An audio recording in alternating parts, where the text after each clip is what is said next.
Pero bueno, Iniciamos el episodio 50 de Te invito a mi podcast. Voy a correr el intro primero y luego voy a hacer la pequeña prueba de calidad y después hablamos. Voy a hacer la pequeña prueba de calidad. Bueno, la pequeña prueba de calidad la hice sin querer. ¿a Ya. poco Chuy tenía ¿cómo se llama? ¿Audífonos? Audífono. Claro que sí. Corre intro.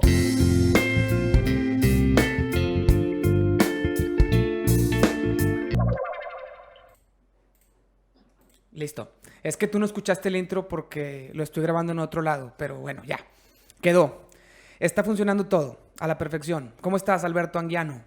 Todo bien, Mauricio, saludos. Si sabías que yo voy enumerando los episodios y este es el episodio 50.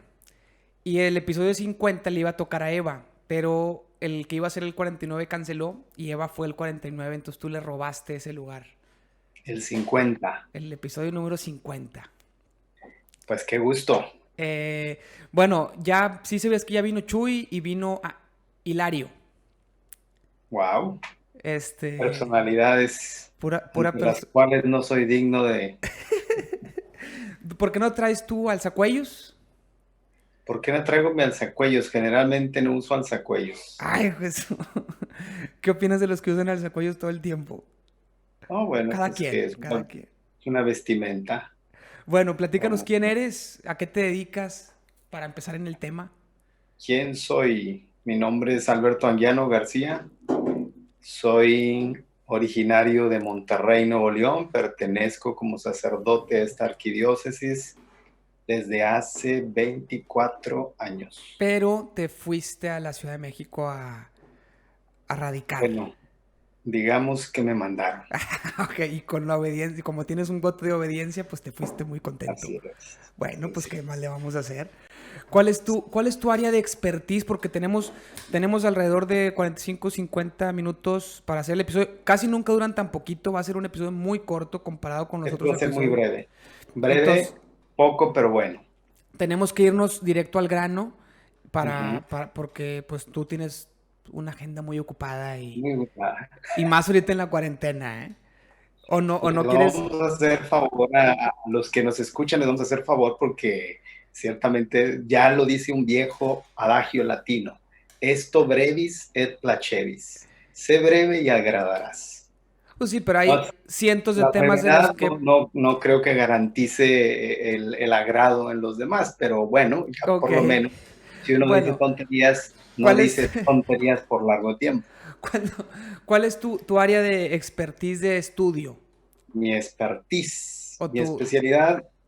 Bueno, tú sabes que para que uno sea sacerdote necesita primero estudiar filosofía y la filosofía es un requerimiento para estudiar la teología.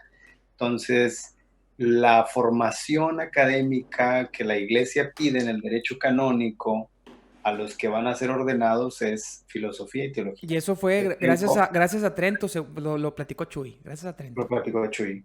Entonces, como ya dijo Chuy, es que yo no vi todo el podcast de Chuy, Bueno, lo pero como ya sé, lo dijo sé. Chuy, entonces yo tuve que estudiar filosofía y teología y después hice en México la especialidad en teología dogmática. Y después en Roma hice el doctorado canónico eclesiástico en la misma área, en teología dogmática. La Teología teología dogmática, ¿qué es dogmática, eso? ¿cómo? ¿Qué es eso? ¿Qué es eso? ¿Qué es la teología Sí. dogmática? Bueno, en sí, la palabra dogma es una palabra original del griego, de la lengua griega. Paradójicamente significa opinión, dogma. Pero dogma en el sentido técnico significa más bien la verdad que todos, en este caso, los creyentes católicos, consideramos así, ¿no? Como una verdad esencial de nuestra fe. Si Entonces, quieres la definición sería dogma es todo aquello que la iglesia, o mejor dicho, todo lo que el magisterio de la iglesia propone a los fieles para ser creído como verdad revelada. Esa es la definición de dogma. ok. ¿Cuáles son los dogmas pues más famosos o más populares? Debe haber muchos, ¿no? Y no vamos a repasarlos todos, pero por ejemplo, la virginidad de María podría ser, ¿o no? me Los equivoco. dogmas marianos son los dogmas que más recientemente ha proclamado la Iglesia. Porque como lo mencionamos un momentito en la definición esta que di, es todo lo que la Iglesia propone para ser creído como verdad revelada. Entonces, ya ahí en esa definición tienes una distinción. Una cosa es la verdad revelada y otra Ujú, cosa es el dogma, en la medida que puede haber muchas verdades reveladas que creemos, pero ujú. que no han sido explícitamente propuestas por el magisterio de Ok. la Iglesia.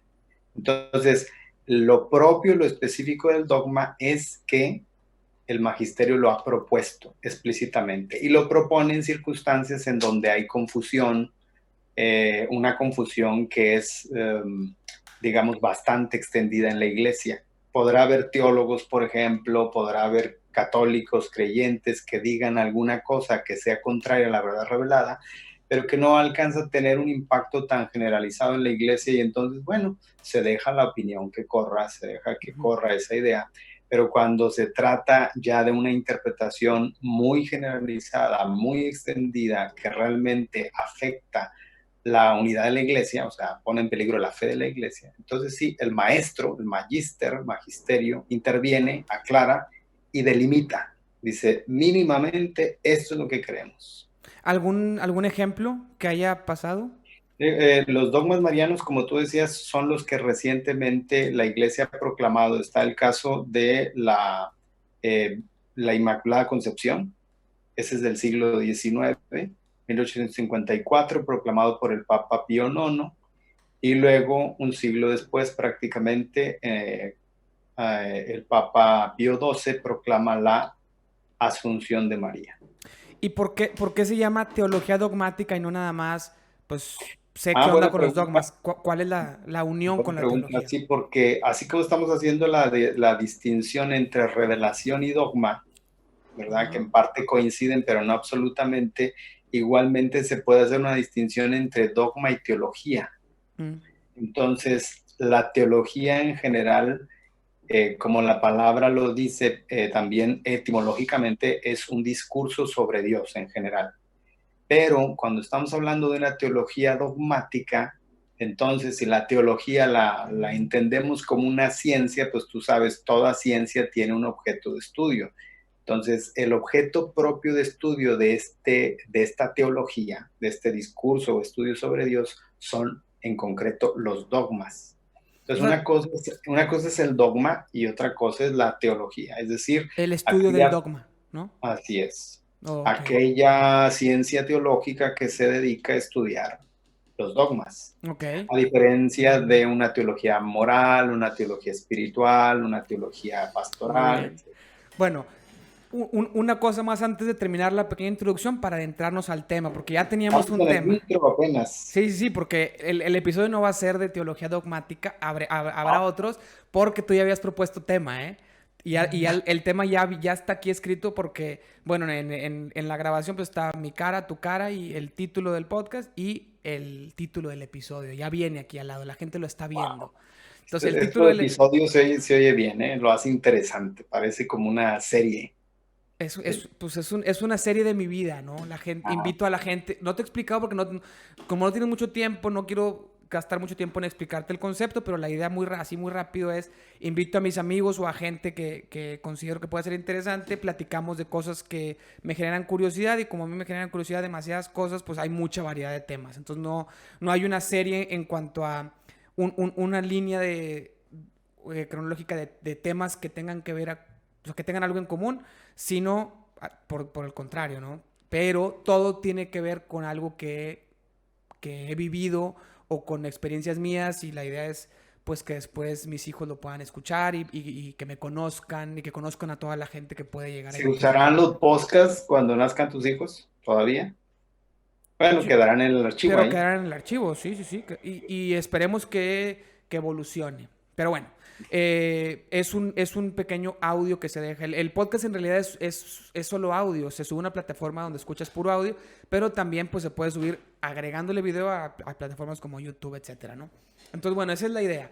Eh, ya por último, para poder entrar al Grabar tema, la intro. sí, ya para terminar la intro, tu tesis doctoral el tema fue pecado original. Y es un Sí, sí. tema muy controversial. ¿Cómo le podrías explicar qué es el pecado original a alguien? Pues que simplemente no se le hace lógico, no, para él no tendría sentido que pues que una persona, que un bebé nazca ya con un pecado heredado. Porque, como tú y yo sabemos, Adán y Eva no son personajes históricos y la catequesis que se da comúnmente, básica, pues es el pecado de Adán y Eva, ¿no? La manzana, que ni siquiera era manzana, era un fruto. Pero bueno, el fruto que se comieron, eso Dios nos ha castigado con eso. Entonces suena muy básico y la gente va creciendo y dice, oye, no, no, pues no me suena, como que no tiene sentido. Para empezar, ni existieron históricamente y además, ¿por qué yo tendría que pagar por un pecado de ellos? Es una tontería, pero hay mucho más profundidad, según lo poco que me has platicado, pero nunca me quieres contar porque dices, tendrías que saber teología para entenderlo. Entonces, bueno, tomando en cuenta que la gente que pueda escuchar esto no ha estudiado teología, ¿cómo lo podrías explicar para no sonar a que es el pecado del fruto? Afortunadamente hice en la introducción una distinción entre dogma y teología. Ajá, Entonces, ¿cuál es el dogma? El dogma es, así es la definición dogmática, lo que ajá, se puede decir dogmáticamente es la privación de la justicia y de la santidad original.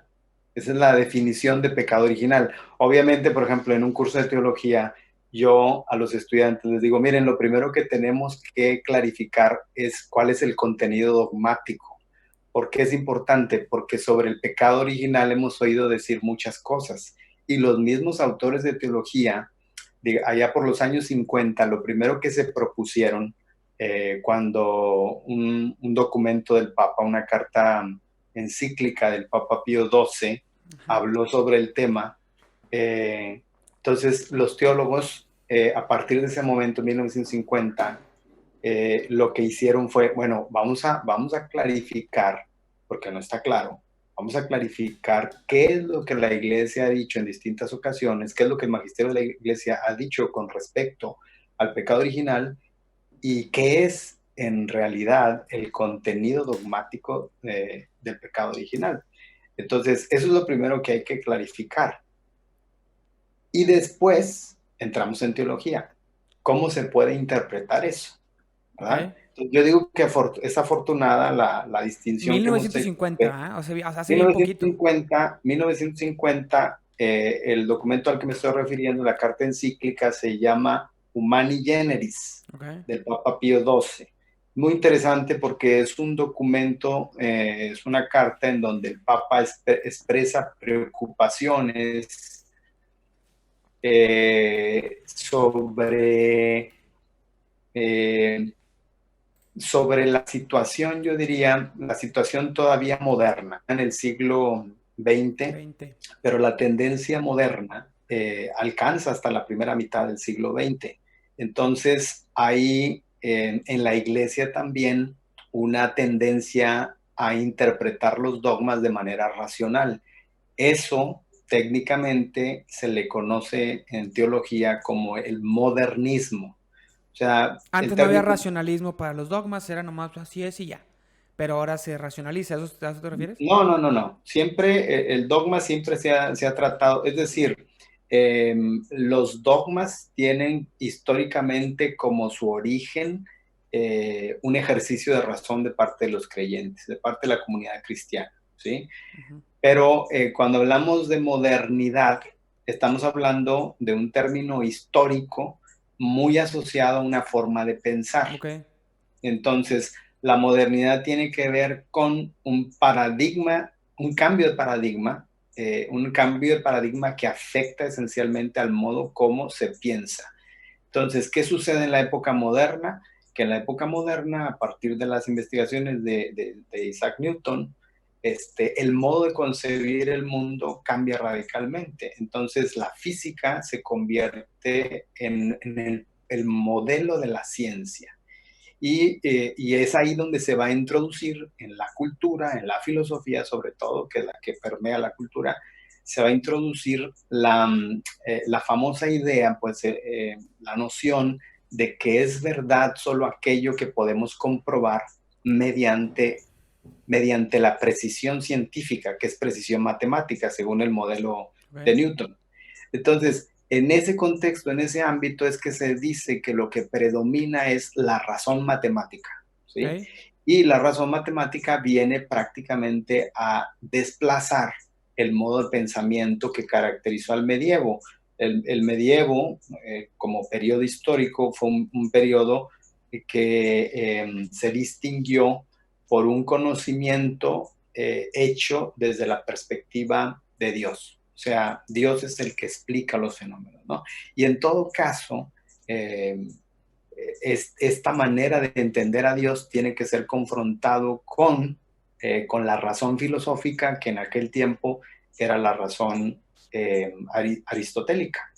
Ok. Entonces, bueno, eso se deja a un lado, entramos en la Edad Moderna y la teología se ve fuertemente cuestionada por este nuevo modelo de pensamiento y algunos teólogos, sobre todo en el siglo XIX, tratan entonces de explicar ahora los dogmas de fe con los modelos, con este modelo pues moderno, y eso es lo que llamamos en teología como modernismo. El modernismo es entonces esta tendencia teológica que busca explicar desde la filosofía moderna los dogmas. Ok. Y es un intento de racionalización de la fe. Entonces, desde el siglo XIX hasta la mitad del siglo XX, la iglesia está muy en guardia con Pío IX, que tuvo un pontificado muy largo, y luego, hasta última fecha, con Pío XII, está muy atenta a que la teología en este sentido pues no caiga en el exceso de racionalizar la fe. Entonces, en ese contexto, Pío XII, entre muchas otras cosas, en la encíclica Humani Generis, advierte que los católicos no están condicionados por su fe en cuanto a la hipótesis. En ese momento se le consideraba una hipótesis. Juan Pablo II más tarde va a decir que se trata no de una hipótesis, sino más bien, dice él, de una teoría. Pero en aquel tiempo, Pío XII dice, cuando se trata de la hipótesis de la evolución, los hijos de la iglesia no están condicionados, pueden aceptar la hipótesis de la evolución. Dice, solo en lo que se refiere al cuerpo y en lo que se refiere al alma, en ese caso, ahí sí los hijos de la iglesia, los fieles, tienen que ser cuidadosos porque la iglesia no acepta que el alma evolucione. El alma, dice, la crea Dios directamente cuando un ser humano es concebido. Y luego, dice el Papa, pero hay otra hipótesis, dice.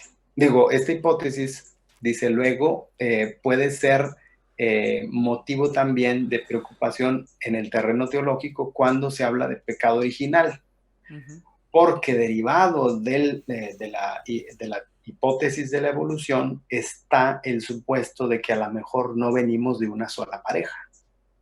Entonces, dice, cuando se trata del poligenismo, ¿qué quiere decir poligenismo? Cuando se trata del hecho de que a lo mejor nosotros no descendemos de una sola pareja, sino de varias parejas, Ujú. dice, los hijos de la iglesia no tienen libertad para aceptar el supuesto de que entonces habría en el comienzo varias parejas, porque eso pondría en riesgo el dogma del pecado original. Y entonces explica el Papa qué sería el pecado original. Dice, es el pecado que cometido al inicio de la historia por un solo Adán, se transmitió a toda la descendencia, no por imitación, sino por propagación.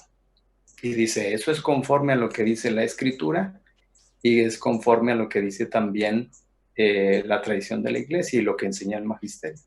Entonces dice, ahí sí no se puede o no se ve cómo conciliar lo que dice la hipótesis del poligenismo con lo que dice el dogma.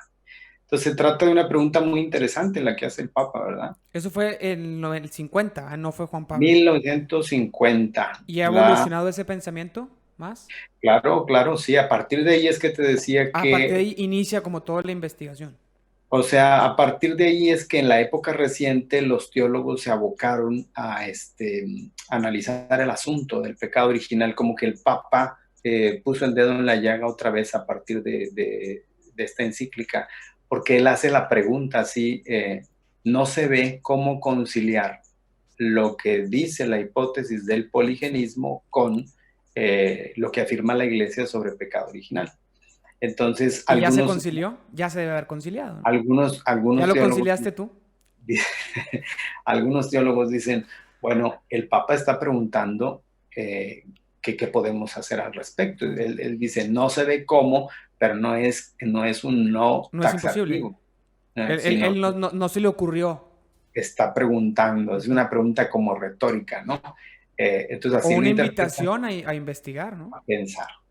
Entonces así lo interpretan y entonces surge esta investigación muy intensa que va de los años 50 prácticamente hasta el año 90. Ya después de eso se apaga un poquito la investigación y ya no tenemos otra investigación más reciente que la de un servidor. Ah, no te creas. No, pero si no recuerdo mal, cuando yo estaba haciendo la tesis doctoral, estamos hablando del 2001 al 2005, que fue cuando la defendí.